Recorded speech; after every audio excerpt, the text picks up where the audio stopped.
नमस्कार, स्वागत है आपका जनता टीवी में। मैं हूं आपके साथ सचिन चौहान। मुख्यमंत्री योगी आदित्यनाथ के नेतृत्व में उत्तर प्रदेश का जो विकास है बहुत तेजी से हो रहा है और इसी कड़ी में गोरखपुर में वृद्ध रोजगार मेले का आयोजन भी किया गया, जिसका उद्घाटन सीएम योगी ने किया। इस दौरान नियुक्ति पत्र पाने वाले अभ्यर्थियों को मुख्यमंत्री ने बधाई दी है। कार्यक्रम को संबोधित करते हुए सीएम योगी ने कहा कि यह नए भारत का नया उत्तर प्रदेश है। आज प्रदेश का इंफ्रास्ट्रक्चर देश के सबसे अच्छे इंफ्रास्ट्रक्चर में माना जा रहा है। एक्सप्रेस वे का सबसे अच्छा संजाल आज के दिन पे भारत के अंदर यूपी के पास है। एयर कनेक्टिविटी देश का सबसे अच्छा आज के दिन पे यूपी में है। हम 4 इंटरनेशनल एयरपोर्ट के साथ वर्तमान में 9 एयरपोर्ट संचालित कर रहे हैं। 2 से 9 तक हम पहुंच गए हैं और अभी कुछ ही महीनों में हम 10 नए एयरपोर्ट और चालू करने वाले हैं। एशिया का सबसे बड़ा एयरपोर्ट भी हम लोग बनाने जा रहे हैं और मुझे लगता है कि ट्रायल रन हम फरवरी में इसी महीने लेने जा रहे हैं। वहां पे अयोध्या में इंटरनेशनल एयरपोर्ट, कुशीनगर में इंटरनेशनल एयरपोर्ट, वाराणसी में इंटरनेशनल एयरपोर्ट और लखनऊ में इंटरनेशनल एयरपोर्ट पहले से हमारे पास चालू हो चुके हैं और जेवर में ट्रायल रन इसी महीने हम लोग करेंगे।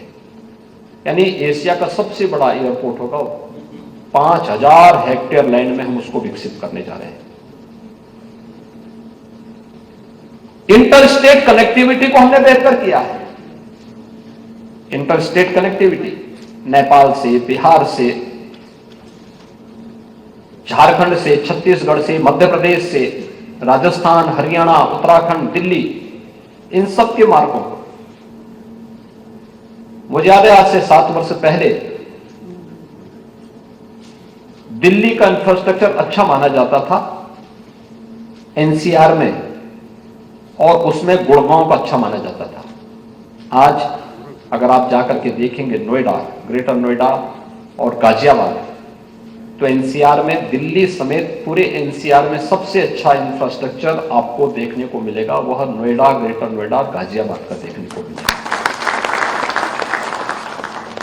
सुरक्षा का बेहतरीन मॉडल आज उत्तर प्रदेश के पास है।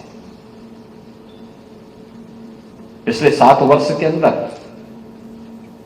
कोई दंगा भी नहीं हुआ है और मुझे लगता है कि अगले 1-2 वर्ष के अंदर लोग दंगों का नाम ही भूल जाएंगे। यानी दंगा मुक्त प्रदेश, एक सुरक्षित प्रदेश, एक बेहतर मॉडल सुरक्षा का प्रदेश के अंदर आज दिया गया है। और कौशांबी के मंजनपुर में आयोजित एक कार्यक्रम में जा रहे सपा महासचिव स्वामी प्रसाद मौर्य का विरोध का सामना करना पड़ा है उनको। दरअसल रास्ते में कई लोगों ने स्वामी प्रसाद के काफिले को काले झंडे दिखाए। हालांकि इस मामले में पुलिस ने 2 लोगों को हिरासत में लिया है। स्वामी प्रसाद मौर्य ने बीजेपी की डबल इंजन सरकार पर जमकर निशाना भी साधा है।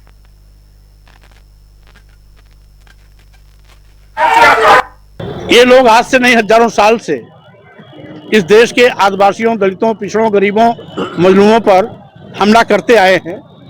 हमला करना उनकी आदत में है, लेकिन हम मानवतावादी विचार के हैं। हम हमला करने वालों को भी माफ कर देते हैं, क्योंकि हमारी संस्कृति है आगे बढ़ो, जो सामने आए उसको गले लगाओ और जो ईंटा पत्थर भेजे उसका भी स्वागत करो। और जो भी आगे गए हैं, हमारा महापुरुषों का इतिहास है कि जो भी आगे चलने की कोशिश किया है, ऐसी अराजक तत्व हमेशा उन पे रोड़ेबाजी करते रहे, विरोध करते रहे, समय समय पर कीचड़ उछालते रहे, कभी कभी गंदा भी फेंकते रहे, काला झंडा भी दिखाते रहे, ईंट पत्थर भी भेजते रहे। इसलिए मैं उसको अन्यथा नहीं लेता हूँ।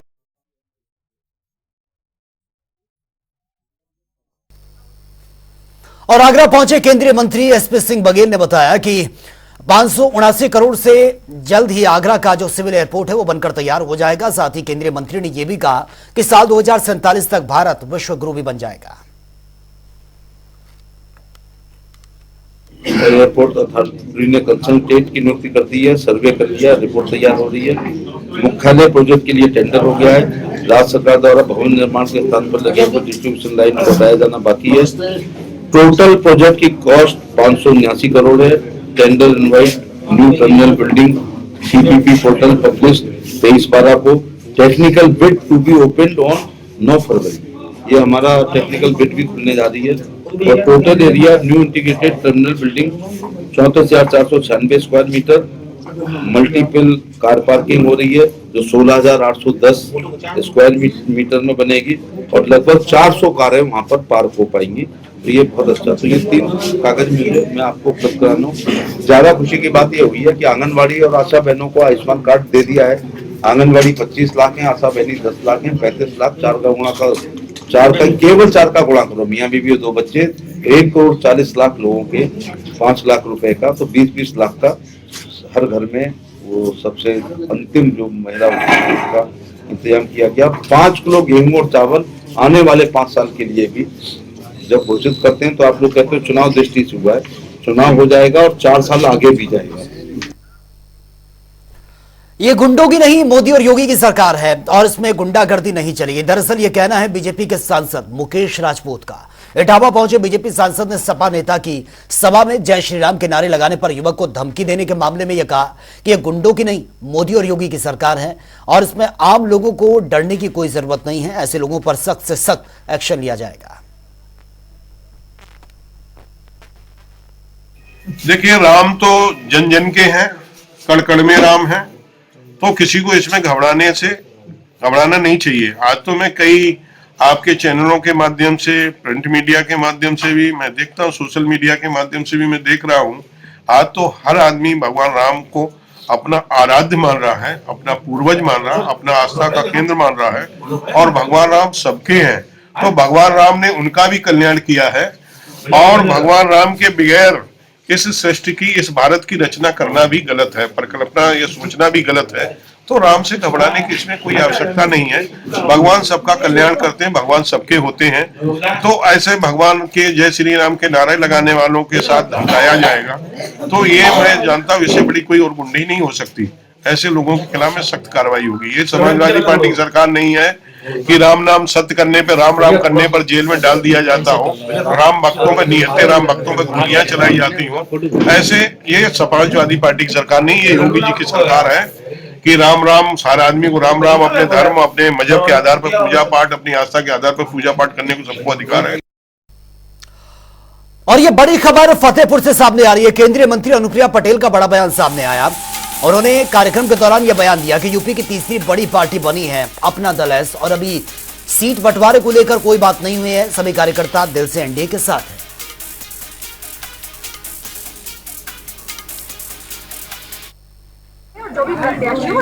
80 सीटों में कितनी सीटें आप मांग रही हैं? देखिए, फिलहाल हमारी सीटों के बंटवारे को लेकर कोई चर्चा नहीं हुई है। हम हर सीट पर मजबूती से संगठन को तैयार कर रहे हैं, क्योंकि मैंने पहले भी आपसे कहा, हमारा लक्ष्य बड़ा है कि एनडीए का गठबंधन उत्तर प्रदेश के अंदर सारी सीटों पर अपनी जीत दर्ज करे और इसलिए प्रत्याशी। और ताजनगरी आगरा में ब्यूटी पार्लर से सजकर आई दुल्हन, अपने घर से खाना लेकर पहुंचे बाराती और नाले पर हुई डेस्टिनेशन वेडिंग। जी हां, विकास नहीं होने से नाराज लोगों ने वोट का बहिष्कार कर दिया और सच्चाई से रूबरू कराने के लिए अनोखा तरीका भी अपनाया। नाले में कपल ने डेस्टिनेशन वेडिंग बनाई है। हमारी संवाददाता ममता भारद्वाज की रिपोर्ट आप देखिए। आगरा की जनता ने एक नए तरीके से यहाँ के जनप्रतिनिधि, यहाँ के अधिकारियों को कुंभकर्ण की नींद से जगाने का एक नया तरीका अपनाया। मैं आपको दिखा सकती हूँ। यहाँ एक देखिए, एक जोड़ा है जो कि शादी के जोड़े में है, ये दोनों ही लोग, और आप देख सकते हैं तस्वीरों में ये दोनों लोग यहाँ, लेकिन इनके ये अपना ये हाथों में ये लिए हैं, सीवर नहीं तो वोट नहीं। ये एक नया तरीका इन्होंने अपनाया है। मैं इनसे बात कर लेती हूँ कि यहाँ ये क्यों, ये जो जोड़े में है, दूल्हा दुल्हन के जो जोड़े में है, आज ये कीचड़ वाले, दलदल वाले रास्ते पर ये क्यों खड़े। मैं इनसे ही बात करके और आप सबको यहाँ आपको बताना चाहूंगी कि ये क्या मामला क्या है। मैम, नाम बता दीजिए। मेरा नाम उमा शर्मा है और मैं यहाँ पे शादी की 17वीं सालगिरह मना रही हूँ। और जो माहौल है वो नेता और मंत्रिमंडल द्वारा दिया गया है, जिससे कि हम इन्हें बता सकें कि हम जो वोट देते हैं उसकी कीमत हमें ये मिलती है। तो इतना कीमती वोट मांगते हैं ये लोग हमसे और उसके बदले में देते कुछ भी नहीं है। और ये देते हैं ये वाला माहौल जो हम अपने आगे चल के बच्चों को देंगे। तो ये वाले माहौल में बच्चे क्या सोचेंगे, क्या मतलब विकास होगा उनकी बुद्धि का, क्या सोच के, क्या देख के। तो इसलिए हम लोगों ने ये फैसला किया कि हम ऐसी माहौल में ही शादी करेंगे जिससे कि उन्हें पता चले कि उनकी जनता जो वोट देती है, उन्हें कुर्सी में बिठाती है, वो इस हाल में रहती है, इस हाल में जीती है। जी बिल्कुल, देखिए ये 17वीं सालगिरह यहाँ इन्होंने मनाई है इस जोड़े ने। और मैं इनसे भी बात कर लूँ, इनके हस्बैंड है कि आपने ऐसा क्यों मन बना लिया, जो शादी की सालगिरह है बहुत ही एक बहुत महत्वपूर्ण दिन और बड़ा ही सुखमय दिन होता है, इसको आप अच्छी जगह क्यों नहीं मनाए, इस दलदल में क्यों मना रहे हैं सर? देखिए, हर कोई चाहता है कि उसकी शादी या शादी की सालगिरह अच्छी जगह पे मनाए। हम लोग भी एक अच्छी डेस्टिनेशन सोच रहे थे। हमने पहले मालदीव के बारे में सोचा, फिर लक्षद्वीप के बारे में सोचा कि अपने देश में ही मनाया जाए। लेकिन हम धन्यवाद देंगे अपने माननीय जितने विधायक हैं या एमपी हैं, एडीए या फिर बिल्डर को, जिन्होंने इतना एक कृत्रिम द्वीप बनाया हुआ। आप देखेंगे ये द्वीप वाली फीलिंग आ रही है, ठीक है ना। और हमें ये बुरा इसलिए नहीं लग रहा क्योंकि हम तो इसमें डेली रहते हैं, कुछ भी नयापन नहीं है। हो सकता है बाहर से कोई आए उसे ये बुरा लगे, लेकिन इसी बदबूदार पानी में, सीवर में, इस नालियों में से हम लोग दिन रात निकलते हैं। तो इसीलिए हमने सोचा कि इससे बढ़िया सस्ती जगह और पास की पास जगह कुछ हो नहीं सकती। इसीलिए हम लोग अपनी सालगिरह अपने सारे जो लोग हैं वो इकट्ठे भी हो गए हैं, इसीलिए हम लोग यहाँ पे मना रहे हैं। अच्छा, आपने यहाँ अपने जो साथ में जैसे कह सकते हैं जब शादी होती है, बाराती होते हैं, सगे संबंधी होते हैं, तमाम लोग हैं, और ये लोग भी यहाँ आने के लिए राजी कैसे हो गए? देखिए, ये सभी हमारा परिवार है। ये आसपास 15 कॉलोनियां हैं, ये सब हमारा परिवार है। ये सुख दुख में एक दूसरे के साथ रहते हैं। ये अभी हो सकता है कि शादी का माहौल है, इनके चेहरे पे कुछ स्माइल आपको दिखाई दे रही होगी, लेकिन इनके अंदर का ये गुस्सा है जो आपको दिखाई दे रहा है। लेकिन ये चूंकि पढ़े लिखे लोग हैं तो ये रोड पे जाके धरना प्रदर्शन नहीं कर सकते, रोड या बसें नहीं जला सकते, क्योंकि इन्हीं के टैक्स से वो बसें आती हैं, इन्हीं के टैक्स से वो रोड आती हैं या बाकी ट्रेनें आती हैं। तो इसीलिए हम लोगों ने एक बार शांतिप्रिय प्रदर्शन का तरीका ये निकाला है कि जो लोग नींद में सोए हुए हैं उनको जगाने के लिए। कह सकते हैं कि कोई अधिकारी या किसी जनप्रतिनिधि से कभी इस तरह से मीटिंग करने की या बात करने की कभी अभी प्लान नहीं बनाया, कभी बात नहीं की आप लोगों ने, जो कि ये इस तरह के कार्यक्रम को करना पड़ रहा है? देखिए, ये आपको दिखाई दे रहा है, ये पहली बार नहीं है। हम लोग पिछले 15 साल से लगातार, सबसे पहले बिल्डर, फिर एडीए और उसके बाद जो भी जनप्रतिनिधि हैं उनके पास लगातार जाते रहे। लगभग हर कॉलोनी के पास अपनी अपनी एक मोटी मोटी फाइल है, अब कोई भी आए हम उसे दिखा सकते हैं। हमने हमेशा प्रयास किए हैं, लास्ट में हमें आगे मजबूर होना पड़ा है ये सब करने के लिए। देखिए, तमाम इनके साथ यहाँ बाराती भी आए हुए हैं, मैंने इन लोगों से बात ली। बाराती, आप भी बताइए भैया, बारात में कैसा फील कर रहे हैं आप? ये जनप्रतिनिधि हमारे नहीं सुन रहे हैं, प्रशासन और प्राधिकरण ने बिल्कुल नहीं सुना। ये सब डेवलप्ड एरिया है, ताजनगरी का फेज 3 यहाँ बनना था, तो ये लोकल प्राइवेट बिल्डर्स ने बनाया है। परंतु यहाँ सीवरेज की, रोड की, बिजली की मूलभूत जो सुविधाएं हैं कोई प्रोवाइड नहीं कराई है। मेरे ख्याल से यहाँ एक्सटर्नल डेवलपमेंट चार्ज का भी करोड़ों रुपए जमा है, फिर भी एडीए नींद में सो रहा है। यहाँ कोई पैसा लगा के डेवलप करना नहीं चाहता और मजबूर हो रहे हैं हम लोग, मजबूरी में यहाँ से निकलते हैं। यहाँ से देखिए आप, निकलना कितना दुर्लभ है, कोई निकल नहीं सकता है। इसीलिए मजबूरी में हम ये शांतिपूर्ण तरीके से ये आंदोलन कर रहे हैं।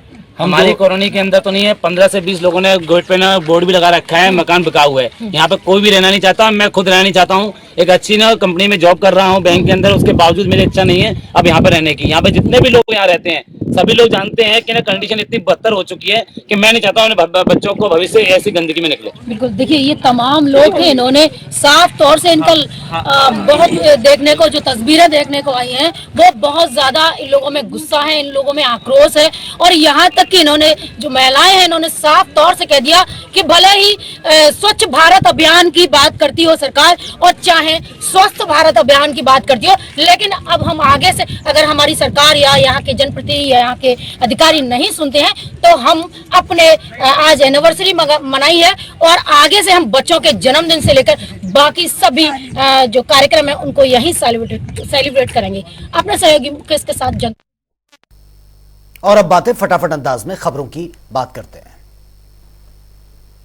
अलीगढ़ में हाईवे पर अनियंत्रित होकर पलट गई है तेज रफ्तार ऑटो, हादसे में 2 महिला समेत 6 लोग घायल। काशीपुर में तैनात सीओ की गाड़ी बस्ती में अनियंत्रित होकर टैंकर में जा घुसी है। सीओ जितेंद्र सिंह समेत 2 सिपाही गाड़ी में मौजूद थे, दोनों गंभीर रूप से घायल। श्रावस्ती में सोनवा पुलिस ने 24 घंटे के अंदर बाइक चोर को गिरफ्तार किया। ललितपुर में डीआईजी कलानिधि नैथानी ने पैदल गश्त कर जिले की सुरक्षा व्यवस्था का जायजा। अमेठी में गौरीगंज कोतवाली इलाके में मिला युवक का शव। प्रेम प्रसंग के चलते हत्या की घटना को अंजाम दिया, जांच में जुटी है पुलिस। इटावा में कड़ाके की शीतलहर के बीच मूसलाधार बारिश, किसानों के चेहरे पर मायूसी। बागपत के ढिकोली गांव में परीक्षा प्रतियोगिता आयोजन इसका किया गया। आगामी यूपी पुलिस भर्ती को लेकर सार्वजनिक पुस्तकालय का भी आयोजन किया गया। लखनऊ के मलिहाबाद ट्रिपल मर्डर केस में 36 घंटे में पुलिस ने किया खुलासा, मुख्य आरोपी गिरफ्तार। देवरिया जेल में बंद आरोपी अमरनाथ तिवारी की हुई मौत। फतेहपुर कांड में 27 नामजद, 50 अज्ञात के खिलाफ केस है। कानपुर के बजरिया इलाके में बच्चे के बीच हुए विवाद में 2 पक्षों में जमकर मारपीट, जांच में जुटी पुलिस। गाजीपुर के धरवा गांव में चाय बनाते समय गैस सिलेंडर में हुआ ब्लास्ट, 3 घरों में लगी आग, सारा सामान जलकर रहा। बदायूं में महिला जज की मौत के मामले में परिजनों ने दर्ज करवाया मुकदमा। पोस्टमार्टम के बाद परिजनों को सौंपा गया शव।